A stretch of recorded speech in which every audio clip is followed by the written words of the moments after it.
بسم اللہ الرحمن الرحیم۔ السلام علیکم ورحمۃ اللہ وبرکاتہ۔ AK وائس کے تمام دیکھنے اور سننے والوں کو خوش آمدید۔ رمضان المبارک مبارک۔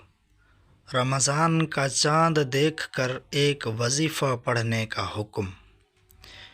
یہ جو کہا جاتا ہے کہ رمضان کا چاند دیکھ کر 21 مرتبہ سورہ قدر پڑھیں اور 3 مرتبہ سورۃ فاتحہ پڑھیں، اس کی کیا حقیقت ہے؟ آج کی ہماری ویڈیو اسی سوال پر ہے۔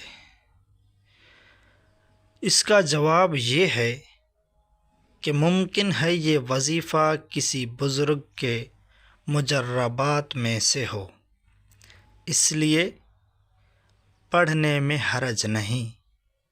البتہ یہ کسی حدیث سے ثابت نہیں ہے اور نہ ہی شرعی حکم ہے کہ اس کی پابندی کی جائے۔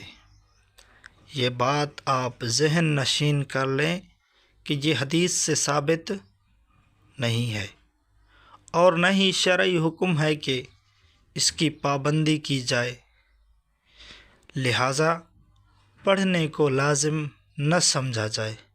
اگر پڑھا جائے تو کوئی حرج بھی نہیں ہے۔ اگر اس کو پڑھا جائے تو اس میں کوئی حرج نہیں ہے۔ قرآن کی سورت ہے، اگر اس کو پڑھنا ہے تو ثواب ہے اس میں، لہٰذا یہ شرعی حکم نہیں ہے۔ بہرحال مزید اسلامک ویڈیوز اور اسلامک کانٹینٹ کے لیے ہمارے چینل کو جوائن کریں اور اس کے نوٹیفیکیشن کو بھی ضرور آن کریں تاکہ ہمارے آنے والی ہر ویڈیو آپ تک بر وقت پہنچ سکے۔